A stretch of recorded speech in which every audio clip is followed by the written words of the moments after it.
మా latest videos కోసం మా ఈ తెలుగు న్యూస్ ఛానల్ సబ్స్క్రైబ్ చేసి గంట సింబల్ యాక్టివేట్ చేసుకోండి. రేపు మంగళవారము ఒక నిమ్మకాయను ఈ ప్రదేశంలో పడవేయండి, చాలు మీకు ఉండే అప్పులన్నీ కూడా తీరిపోతాయి. మీరే అప్పులు ఇచ్చే స్థాయికి వెళ్తారు. మీ డబ్బు సమస్యలన్నీ కూడా తొలగిపోతాయి. మీరు కోటీశ్వరులు అవుతారు. మీ ఇంట్లో ఉండే దరిద్ర బాధలన్నీ కూడా దూరమైపోయి మీరు పట్టిందల్లా బంగారం అవుతుంది. ఆషాఢ మంగళవారం రోజు ఒక్కో నిమ్మకాయతో ఈ పరిహారం చేస్తే చాలు, అద్భుతమైన ఫలితం వస్తుంది. మీ జీవితం మారిపోతుంది. మీరు ఎదుర్కొంటున్న సమస్యల నుండి మీరు సులభంగా బయటకు రాగలుగుతారు. ఈ రోజుల్లో చాలామంది అప్పుల బాధల వలన ఎంతో ఇబ్బంది పడిపోతూ ఉన్నారు. చిన్న అప్పు చేసినా పెద్ద అప్పు చేసినా అప్పు అప్పే. పేదవారు ఒక 1000 రూపాయలు అప్పు చేసినా అది వారికి పెద్ద భారంగానే ఉంటుంది. కోటీశ్వర్లకు 1000 రూపాయలు అనేది పెద్ద అప్పులాగా అనిపించదు. కానీ కోటీశ్వర్లు కూడా కోట్లల్లో అప్పులు చేస్తూ ఉంటారు. ఆ అప్పులు తీర్చడానికి ఎంతో కష్టపడిపోతూ ఉంటారు. ఇలా పేదవారికి మరియు ధనవంతులకు అప్పులు అందరికీ ఉంటాయి. ఈ అప్పుల వలన ప్రతి మనిషి కూడా ఎన్నో ఇబ్బందులను, అవమానాలను ఎదుర్కొంటూ ఉంటాడు. మీకు ఎంత పెద్ద అప్పుల సమస్యలు ఉన్నా సరే మంగళవారం రోజు చక్కగా ఒక నిమ్మకాయతో ఈ పరిహారం చేస్తే చాలు, ఆ అప్పులన్నీ కూడా తీరిపోయి మీరే అప్పులు ఇచ్చే స్థాయికి వెళ్తారని పండితులు చెప్తూ ఉన్నారు. మరి ఈ మంగళవారం రోజు సాయంత్రం నిమ్మకాయతో ఏం చేస్తే అప్పుల నుండి బయటపడతారు అనే విషయాన్ని ఇప్పుడు మనం ఈ వీడియోలో వివరంగా తెలుసుకుందాం. అంతకన్నా ముందు విందాం. ఫ్రెండ్స్, ఫస్ట్ అయితే కామెంట్ బాక్స్లో శ్రీమాత్రే నమః అని కామెంట్ చేయండి. అలాగే ఈ వీడియోకి ఒక లైక్ కొట్టి మా ఛానల్ని సబ్స్క్రైబ్ చేసుకోవటం మర్చిపోవద్దు. ఒకసారి ఒక గాడిద మరణించింది. ఆ తరువాత ఆ గాడిద యమధర్మరాజును చేరుకుంది. అప్పుడు యమధర్మరాజు గాడిదతో, ఓ గాడిద, నువ్వు గాడిదలాగా పుట్టి కూడా ఎప్పుడూ ఎవరిని బాధ పెట్టలేదు. ఎంతో కష్టపడ్డావు. నీ యజమానికి విశ్వాసంగా ఉన్నావు. ఇంత విశ్వాసాన్ని మనుషులు కూడా చూపించలేరు. నువ్వు చేసిన పనులకు నేనెంతో సంతోషిస్తున్నాను. ఎవరైతే విశ్వాసంతో నీతి నిజాయితీలతో ఉంటారో వారు నాకు చాలా ప్రియమైన వారు అవుతారు.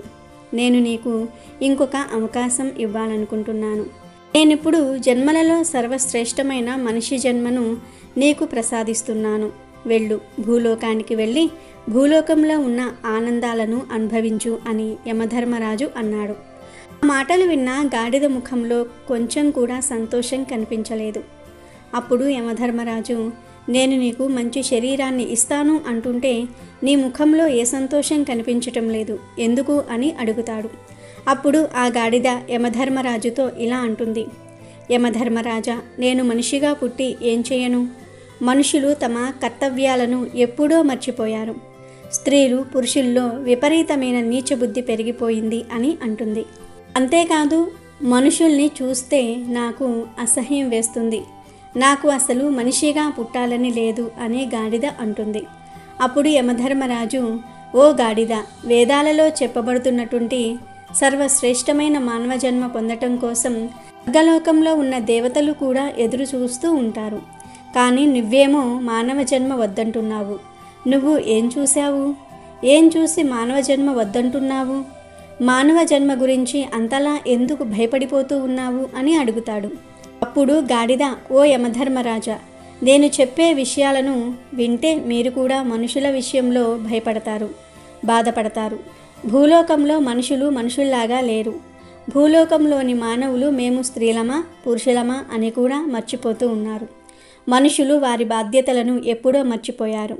ఆ మనుషులను చూస్తూ ఉంటే అన్నిటికంటే నీచమైన జన్మ మానవ జన్మ అనిపిస్తుంది. యమధర్మరాజా, మీరు కావాలంటే నన్ను వేరే ఏదో ఒక యోనిలోనికి పంపించండి, కానీ మనిషి యోనిలోనికి పంపకండి.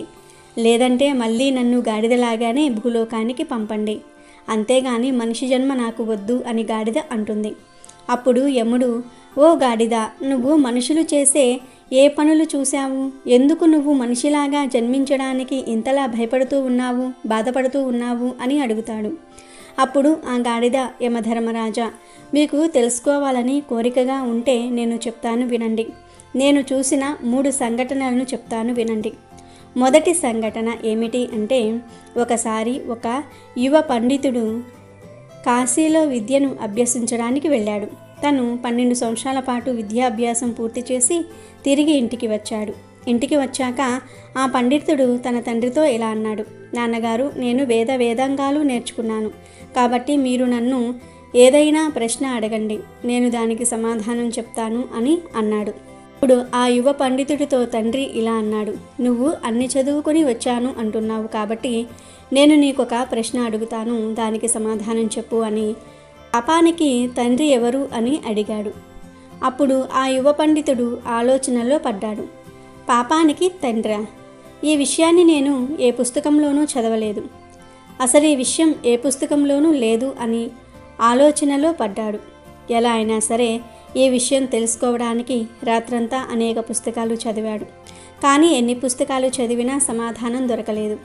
మరుసటి రోజు తండ్రి మళ్ళీ కొడుకును అడుగుతాడు, నీకు పాపానికి తండ్రి పేరే తెలియనప్పుడు నువ్వు అంత దూరం వెళ్ళి ఏం చదువుకొని వచ్చావు అన్నాడు. తండ్రి మాటలు విన్న యువ పండితుడు, మీరు ఏమీ చింతించకండి, నేను ఎలా అయినా పాపానికి తండ్రి పేరేమిటో తెలుసుకుని వస్తానని మళ్ళీ ఆ యువ పండితుడు కాశీకి బయలుదేరాడు. దారిలో అతనికి దాహం వేసింది. అక్కడే అతనికి ఒక ఇల్లు కనిపించింది. ఆ యువ పండితుడు ఆ ఇంటి దగ్గరకు వెళ్ళి ఆ ఇంట్లో ఉన్న స్త్రీతో, అమ్మా, నేను చాలా దూరం నుండి వస్తూ ఉన్నాను, నాకు దాహంగా ఉంది, కొంచెం మంచినీళ్ళు ఇవ్వండి అన్నాడు. అప్పుడు ఆ స్త్రీ అతనికి కొన్ని నీళ్లు ఇచ్చింది. ఆ యువ పండితుడు ఆ మంచినీళ్లు త్రాగిన తర్వాత, ఇది ఎవరి ఇల్లు, మీరు ఎవరు అని అడిగాడు. అప్పుడు ఆ స్త్రీ, మీరు ఈ నీళ్లు తాక్కముందే ఆ ప్రశ్న అడిగి ఉండాల్సింది, ఇప్పుడు ఎందుకు అడుగుతున్నారు? కానీ అడుగుతున్నారు కనుక చెప్తున్నాను, ఈ ఇల్లు ఒక వేశ్యది, నేను ఒక వేశ్యను అని అంది. అది విన్న యువ పండితుడు, అయ్యో, నేను ఎంత పెద్ద అపరాధం చేశాను, నేను ఒక వేశ్య ఇంట్లోని నీళ్లు త్రాగాను, నేను పాపానికి తండ్రి పేరు వెతుక్కుంటూ వచ్చి నేను ఇంకా పాపాత్ముడిని అయ్యాను అనుకుంటూ ఉండగానే ఆ వేశ్య ఇలా అంటుంది, ఇంతకీ మీరు ఎవరు, ఎక్కడికి వెళ్తున్నారు అని అడిగింది. దానికి ఆ పండితుడు మొత్తం విషయమంతా కూడా ఆ వేశ్యతో చెప్పి, నేను పాపానికి తండ్రి పేరు తెలుసుకోవడానికి కాశీకి వెళ్తున్నాను అన్నాడు. అప్పుడు ఆ వేశ్య, ఇతను 12 సంవత్సరాలు కాశీలో చదువుకొని వచ్చారు, అయినా కూడా పాపానికి తండ్రి పేరు ఏమిటో తెలియదు, ఇప్పుడు మళ్ళీ కాశీకి వెళ్తే మాత్రం పాపానికి తండ్రి పేరు ఎలా తెలిసిపోతుంది అని మనసులో అనుకుంటుంది. ఈ పండితుడు ఎలాగో నా దగ్గరకు వచ్చాడు కాబట్టి ఆ సమాధానం ఏమిటో నేను ఇతనికి చెప్తే సరిపోతుంది కదా అని ఆలోచించి ఆ వేశ్య ఆ పండితుడితో, మహాత్మా, నీకు పాపానికి తండ్రి పేరు తెలుసుకోవాలని ఉన్నట్లయితే మీరు కాశీకి వెళ్ళవలసిన అవసరం లేదు, పాపానికి తండ్రి పేరు నేనే నీకు చెప్తాను అని అంది. అప్పుడు ఆ పండితుడు, నువ్వు నాకు ఆ పేరు చెప్పావంటే నేను అంత దూరం వెళ్ళవలసిన పని ఉండదు, అదేదో త్వరగా చెప్పు అంటాడు. అప్పుడు ఆ వేశ్య, ఓ మహాత్మా, నేను మీకు ఆ పేరు చెప్తానులే కానీ మీరు చాలా నీరసంగా ఉన్నారు, మీరు చాలా దూరం నుండి నడిచి వచ్చారు, అందువలన మీరు కాసేపు ఇక్కడ విశ్రాంతి తీసుకోండి, ఆలోగా నేను మీకు భోజనం సిద్ధం చేస్తాను, మీరు భోజనం చేసిన తర్వాత మీకు ఆ సమాధానం చెప్తాను అంది. అప్పుడు ఆ పండితుడు, నేను మీ ఇంట్లో ఎలా భోజనం చేస్తాను, నువ్వు ఒక వేశ్యవి, నేనిక్కడ భోజనం చేయలేను, అసలు ఇక్కడ మంచినీళ్లు త్రాగినందుకే నేను ప్రాయశ్చిత్తాన్ని చేసుకోవాలి అన్నాడు. ఆ మాటలు విన్న స్త్రీ, నేను మీకు బియ్యం, పప్పు, నెయ్యి, కూరగాయలు అన్నీ ఇస్తాను, మీరు స్వయంగా భోజనాన్ని తయారు చేసుకుని తినండి అని చెప్పింది. అప్పుడు ఆ పండితుడు, నువ్వు ఒక వేశ్యవి, నేను మీ ఇంటి నుండి ఒక బియ్యం గింజ తీసుకోవడానికి కూడా సిద్ధంగా లేను అన్నాడు. అప్పుడు ఆ వేశ్య, ఓ మహాత్మా, నువ్వు ఇవి నా చేతిలో నుండి తీసుకున్నావంటే నేను మీకు 5 బంగారు నాణాలు ఇస్తాను అంది. దాంతో ఆ పండితుడు, ఇక్కడ నన్నెవరు చూస్తారులే, అయినా నేనెవరో ఇక్కడి వారికి తెలియదు కదా అనుకుని ఆమె చేతిలో నుంచి బంగారు నాణాలు తీసుకుని ఆ వేశ్య ఇచ్చిన ఆహార పదార్థాలను కూడా తీసుకున్నాడు. ఆ పండితుడు వంట చేసుకోవడానికి అన్నీ సిద్ధం చేసుకుంటూ ఉన్నాడు. ఇంతలో ఇంటిలో నుండి వేశ్య బయటకు వచ్చి నేనిచ్చిన నీరు, బియ్యము అన్నీ కూడా తీసుకున్నారు, అలాంటప్పుడు నా చేతులతో వండి పెడితే ఏం అవుతుంది అని అంటుంది. దానికి ఆ పండితుడు, నేను నీ చేతితో ఇచ్చిన మంచినీళ్ళు త్రాగాను, బియ్యం తీసుకున్నాను, అంతకు మించి ఎక్కువ ఆశించవద్దు అని అన్నాడు. దానికి ఆ వేశ్య, మీరు నా చేతులతో వండిన భోజనం తింటాను అంటే నేను మీకు ఇంకొక 5 బంగారు నాణ్యాలు ఇస్తాను అని చెప్పింది. దాంతో ఆ పండితుడు, నేనిక్కడ భోజనం చేస్తే మరొక 5 నాణాలు వస్తాయి. అప్పుడు మొత్తం 10 నాణాలు అవుతాయి. నన్నెవరు చూశారులే అని అనుకుని వైశ్యతో, సరే నేను నీ చేతులతో వండిన భోజనాన్ని తింటాను, కానీ నువ్వు స్నానం చేసిన తర్వాతే వంట చెయ్యి అని అన్నాడు. ఆ వైశ్య అలాగే అని చెప్పి స్నానం చేసి భోజనాన్ని సిద్ధం చేసి తీసుకుని వచ్చి ఆ తర్వాత ఆ పండితుడికి భోజనం వడ్డించబోతూ ఉంటే ఆ పండితుడు, నువ్వు వడ్డించవద్దు, నేను వడ్డించుకుని తింటాను అన్నాడు. అప్పుడు ఆ వైశ్య, నేను నీకోసమే కదా ఈ భోజనాన్ని తయారు చేశాను, నేను నీకు వడ్డిస్తే ఏమవుతుంది అంది. లేదు, నువ్వు వడ్డించిన భోజనాన్ని నేను తినను అన్నాడు పండితుడు. అప్పుడు ఆ వైశ్య, నువ్వు నా చేతితో అన్నం పెట్టించుకుంటే నీకు మరొక 5 బంగారు నాణాలు ఇస్తాను అంటుంది. సరే అంటాడు పండితుడు. దాంతో ఆమె భోజనం వడ్డించి తన చేతితో పండితుడికి తినిపిస్తుంది. అలా తినిపిస్తూ అతని భుజం మీద చెయ్యి వేస్తుంది. వెంటనే పండితునికి విపరీతమైన కోపం వచ్చింది. నువ్వు చాలా అపరాధం చేశావని మండిపడ్డాడు. అప్పుడు ఆ వైశ్య ఇలా అంది, ఓ మహాత్మా, నేను ఎలాంటి అపరాధం చేయలేదు. నువ్వు వెతుక్కుంటూ వచ్చిన దానికి సమాధానం చెప్తున్నాను. నిజానికి అపరాధాలన్నీ నువ్వే చేశావు. నువ్వు మా ఇంట్లో నీళ్లు తాగావు, భోజనం కోసం పదార్థాలు తీసుకున్నావు, మా ఇంట్లో వండిన భోజనాన్ని తిన్నావు, నా చేతులతో పెట్టిన భోజనాన్ని తిన్నావు. ఆ వేశ్య ఇంట్లో మీరు ఇలాంటి పనులు చేయకూడదు కదా, కానీ మీరు ఎందుకు చేశారని అడిగింది. అప్పుడు పండితుడు, నువ్వు చూపించిన ప్రేమ వల్లే ఇదంతా చేశాను అన్నాడు. దానికి వేశ్య, మీరు ఇదంతా నేను చూపించిన ప్రేమ వలన కాదు, నేను ఇచ్చిన బంగారు నాణాల మీద లోభత్వంతో మా ఇంట్లో భోజనం చేయడానికి సిద్ధమయ్యారు. చివరికి నా చేతులతో తినడానికి కూడా ఒప్పుకున్నారు. ఇదే పాపానికి తండ్రి. నువ్వు లోభత్వంతో చేయకూడని పనులన్నీ చేశావు. నువ్వు ఏవైతే పాపాలు అని అనుకుంటున్నావో అవన్నీ చేశావు అని అంది. వేశ్య మాటలు విన్న ఆ పండితునికి అజ్ఞానంతో మూసుకుపోయిన తన కళ్ళు తెరుచుకున్నాయి. వెంటనే ఆ వేశ్య పాదాల మీద పడి, మీరు వేశ్య కాదు, మీరు నా గురువు. 12 సంవత్సరాలు నేను కాశీలో విద్యను అభ్యసించిన తర్వాత కూడా ఈ ప్రశ్నకు నాకు సమాధానం తెలియలేదు. కానీ మీరు నాకు ఒక్క క్షణంలో తెలియజేశారు. పాపానికి తండ్రి ఎవరనేది నాకిప్పుడు అర్థమైంది. పాపానికి తండ్రి లోభత్వం అన్నాడు పండితుడు. లోభత్వానికి గురై చేసే పనులన్నీ కూడా శాస్త్ర విరుద్ధమే. అందువల్లే ఇవన్నీ పాపాల కింద పరిగణించబడుతూ ఉన్నాయి అని ఆ వేశ్య పండితుడికి జ్ఞానోదయం కలిగించిందని గాడిద యమధర్మరాజుతో చెప్తుంది. అందువలనే ప్రభు, నాకు మానవజాతి అంటే నచ్చదు. స్త్రీ అయినా పురుషులైనా లోభత్వానికి గురి అయితే ఎంత నీచమైన పని చేయడానికైనా సరే వెనుకాడరు. వారి స్వార్థం కోసం తనవారినే చంపడానికి కూడా సిద్ధపడుతూ ఉంటారు అని అంది. అంతేకాదు యమధర్మరాజా, నేను ఇప్పుడు 2వ సంఘటన గురించి కూడా చెప్తాను అని ఇలా చెప్పటం ప్రారంభించింది. మనుషులు తమ నీతి నియమాలను వెంటనే మర్చిపోతారు. వారి ధర్మం పైన వారు ఎప్పుడూ స్థిరంగా నిలబడరు. ఎప్పుడైనా వారికి ఏదైనా మంచి వస్తువులు కనిపించినా, అందమైన స్త్రీలు కనిపించినా, ధనం కనిపించినా వెంటనే వారు నీతి నియమాలను మర్చిపోతారు. ఒక వ్యాపారికి ఒక అందమైన కూతురు ఉండేది. ఆ వ్యాపారి తన కూతురికి వివాహం చేయాలనుకుంటాడు. అప్పుడు ఆ వ్యాపారి ఒక బ్రాహ్మణుడి దగ్గరకు వెళ్ళి, స్వామి, ఒక అందమైన రాజకుమారుణ్ణి చూసి నా కూతురికి వివాహం చేయాలనుకుంటున్నాను అని చెప్తాడు. మీరు నా కూతురి యొక్క జాతకం చూసి చెప్పండి అని అన్నాడు. ఇప్పుడు ఆ బ్రాహ్మణుడు, నేను నీ కూతురి యొక్క భాగ్యాన్ని చూసి మాత్రమే చెప్పగలను. మీ అమ్మాయిని ఇక్కడికి తీసుకురండి, లేదా నేనే మీ ఇంటికి వస్తాను అని అన్నాడు. అప్పుడు ఆ వ్యాపారి, స్వామి, మీరు మా ఇంటికి వచ్చి మా ఇంట్లో మీ పాదాన్ని పెట్టినట్లయితే మా ఇల్లు పవిత్రమవుతుంది, కాబట్టి మీరే మా ఇంటికి రండి అన్నాడు.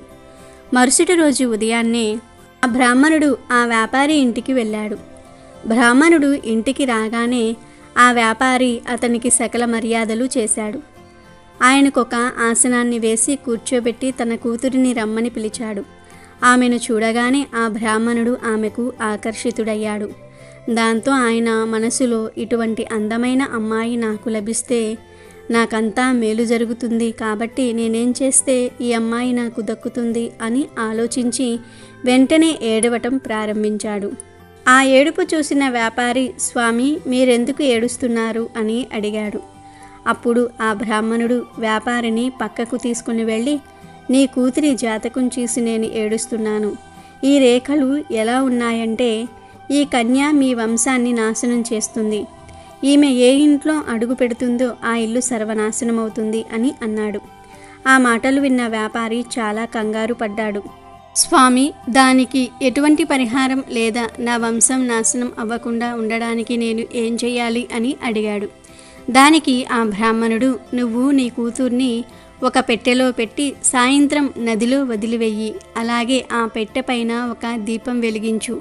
దానివల్ల మీ కులం రక్షింపబడుతుందని చెప్పి ఆ బ్రాహ్మణుడు అక్కడి నుండి వెళ్ళిపోయాడు. ఆ బ్రాహ్మణుడు ఎందుకలా చెప్పాడంటే ఖచ్చితంగా ఆ వ్యాపారి తన కూతుర్ని నదిలో వదిలేస్తాడు. అప్పుడు ఆ పెట్టెను తాను తెచ్చుకొని అందులోని ఆ అందమైన అమ్మాయిని విడిపించానంటే ఆ కన్య నా సొంతమవుతుంది అని అనుకున్నాడు. ఇక వెంటనే ఆ బ్రాహ్మణుడు నగరానికి దగ్గరలో ఉన్న నది ఒడ్డుకు ముందుగానే వెళ్ళి కూర్చున్నాడు. మరో పక్క ఆ వ్యాపారి చాలా బాధపడుతూ తన కూతుర్ని బ్రాహ్మణుడు చెప్పిన విధంగా ఒక పెట్టెలో పెట్టి దానిపై ఒక దీపం ఉంచి నదిలో వదిలేశాడు. ఆ పెట్టె ఆ నీళ్ళల్లో తేలుతూ వెళ్తుంది. ఆ బ్రాహ్మణుడు తన 4 శిష్యులను తీసుకుని వెళ్ళి, ఆ నదిలో ఒక పెట్టె వస్తుంది, ఆ పెట్టెను తనకు తెచ్చి ఇవ్వమన్నాడు. ఆ వ్యాపారి తన కూతుర్ని నీటిలో వదిలి వెళ్ళిపోయాడు. కానీ అక్కడ ఏం జరిగింది అంటే ఒక రాజకుమారుడు గుర్రంపై ఆ నది ఒడ్డుకు వేటకు వచ్చాడు. రాజకుమారుడి గుర్రానికి చాలా దాహం వేయటంతో రాజకుమారుడు ఆ నది నీళ్లు కోసం వెళ్ళాడు. అనుకోకుండా ఆ రాజకుమారుడి యొక్క దృష్టి ఆ పెట్టెపై పడింది. రాజకుమారుడు తన సైనికులతో ఆ పెట్టెను తీయించాడు. రాజకుమారుడు పెట్టె తలుపులు తీసి చూడగానే అందులో చాలా అందమైన అమ్మాయి ఉంది. రాజకుమారుడు ఆ అమ్మాయిని చూడగానే ఆ అమ్మాయి పట్ల ఆకర్షితుడయ్యాడు. రాజకుమారుడు వెంటనే ఆమెను భార్యగా చేసుకున్నాడు. ఆ తర్వాత రాజకుమారుడు అందులో ఒక అడవి పందిని పెట్టి మళ్ళీ దీపాన్ని అలాగే వెలిగించి ఆ పెట్టెను నదిలో వదిలివేశాడు. ఆ పెట్టె కొంచెం దూరం వెళ్ళగానే ఆ బ్రాహ్మణుడు తన శిష్యుల సహాయంతో ఆ పెట్టెను బయటకు తీయించాడు. ఆ పెట్టెను తీసుకొని తన కుటీరంలో పెట్టమని చెప్పాడు. ఆ పెట్టె పెట్టిన తర్వాత బయట మంచి గొల్లాలను పెట్టమని చెప్పాడు. తను ఎన్ని కేకలు వేసినా కూడా ఆ గొల్లాన్ని తీయకండి అని చెప్పాడు. నేను కానీ ఇంకెవరైనా మాటలు వినిపించినా కూడా మీరు ఎట్టి పరిస్థితుల్లోనూ కూడా గొల్లెం తీయవద్దు అని చెప్పి తను లోపలకు వెళ్ళి పెట్టెను తీశాడు. అంతే, అందులో నుంచి ఒక అడవి పంది బయటకు వచ్చింది. వెంటనే ఆ బ్రాహ్మణుడు బాగా అరవటం ప్రారంభించాడు. తలుపులు తీయమని శిష్యులను బ్రతిమిలాడారు. కానీ ఎవ్వరూ తలుపులు తీయలేదు. చివరికి అడవి పంది బ్రాహ్మణుడిని చంపివేసింది. కాసేపటికి ఎటువంటి శబ్దాలు వినపడకపోవటంతో బయట ఉన్న శిష్యులు తలుపు తీసి చూసేసరికి గురువు చనిపోయి ఉన్నాడు. ఆ పంది కూడా అక్కడి నుండి పారిపోయింది. వేదాంగాలు అభ్యసించిన ఆ బ్రాహ్మణుడు తన నీతి నియమాలను మర్చిపోయి కామానికి లోనయ్యి చెడు చేయడానికి ప్రయత్నించాడు. నమ్మి వచ్చిన వాడినే మోసం చేయాలని చూశాడు. చివరికి తన మరణానికి తానే కారణం అయ్యాడు. అందుకే యమధర్మరాజా, ఇలాంటి నీచమానవ శరీరాన్ని ధరించడానికి నాకు అస్సలు ఇష్టం లేదు అని గాడిద చెప్పింది. అప్పుడు యమధర్మరాజు, నువ్వు చెప్పిందంతా సత్యమే. మానవులు ఎవరి మీద కూడా నమ్మకం ఉంచుకోలేకపోతూ ఉన్నారు. ఎవరు ఏ విధంగా నీతిని మర్చిపోతూ ఉన్నారో అర్థం కావటం లేదు. మనుషులు తప్ప మిగతా అన్ని జీవులు ప్రకృతి యొక్క నియమాలను పాటిస్తూ ఉన్నాయి. కేవలం మనుషులు మాత్రమే నీతి నియమాలను మర్చిపోతూ ఉన్నారు. ఎవరిపైన ఎవరూ కూడా విశ్వాసాన్ని చూపించలేకపోతూ ఉన్నారు అని అన్నాడు యమధర్మరాజు. ఆ తర్వాత గాడిద యమధర్మరాజుతో, మీకు నేను ఇప్పుడు 3వ కథ కూడా చెప్తాను, వినండి. ప్రపంచంలో మనుషులు ఎంత నీచంగా ఉన్నారంటే, ఒక రాజు వేట కోసం అడవికి వెళ్ళాడు. అప్పుడు అతనికి చాలా దాహం వేసింది. ఇటు అటు చూడగా ఒక పొలంలో పనిచేసుకుంటున్న రైతు కనిపించాడు. ఆ రైతు దగ్గరకు వెళ్ళి, నాకు చాలా దాహంగా ఉంది, కాస్త నీళ్లు ఇవ్వండి అని అడిగాడు. కానీ ఆ రైతు దగ్గర కూడా మంచి నీళ్లు లేవు. కానీ ఆ రైతు తన పొలంలో పుచ్చకాయలను పండిస్తూ ఉన్నాడు. వెంటనే ఒక పుచ్చకాయను కోసి ఆ రాజుకు ఇచ్చాడు. రాజు ఆ పుచ్చకాయలోని రసాన్ని అంతా కూడా తాగి తన దాహాన్ని తీర్చుకున్నాడు. ఆ తర్వాత ఆ రైతుతో రాజు ఇలా అంటాడు, నువ్వు ఎంత పన్ను చెల్లిస్తూ ఉన్నావు అని అడిగాడు. అప్పుడు ఆ రైతు, మహారాజా, నేను 1 రూపాయిని పన్నుగా చెల్లిస్తూ ఉన్నాను అని చెప్పాడు. అది విన్న రాజు వెంటనే, ఇంత పెద్ద పంట పండించి కేవలం 1 రూపాయి మాత్రమే పన్నుగా చెల్లిస్తూ ఉన్నావా అన్నాడు. రాజు వెంటనే మంత్రిని పిలిపించి, ఈ రోజు నుండి రైతులకు పన్నులు పెంచండి అని చెప్తున్నాడు. ఒకరోజు మళ్ళీ ఆ రాజు వేటకు వెళ్ళాడు. మళ్ళీ ఆ రాజుకు దాహం వేసింది. మళ్ళీ రాజుగారు అదే రైతును త్రాగడానికి నీళ్లు అడిగాడు. ఆ రోజు కూడా రైతు ఒక పెద్ద పుచ్చకాయను కోసి ఆ రాజుకు ఇచ్చాడు. కానీ ఆ రోజు ఆ పుచ్చకాయ నుండి ఎక్కువ రసం రాలేదు. వెంటనే రాజుగారికి ఇంకొక పుచ్చకాయ ఇవ్వమని మంత్రి చెప్పాడు. ఆ పుచ్చకాయలో ఉన్న రసం కూడా తాగాడు. కానీ అందులో నుంచి కూడా ఎక్కువ రసం రాలేదు.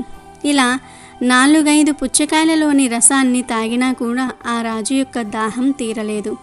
అప్పుడు ఆ రాజు, ఇదేంటి, ఎన్ని పుచ్చకాయలు తిన్నా నా దాహం ఎందుకని తీరటం లేదు?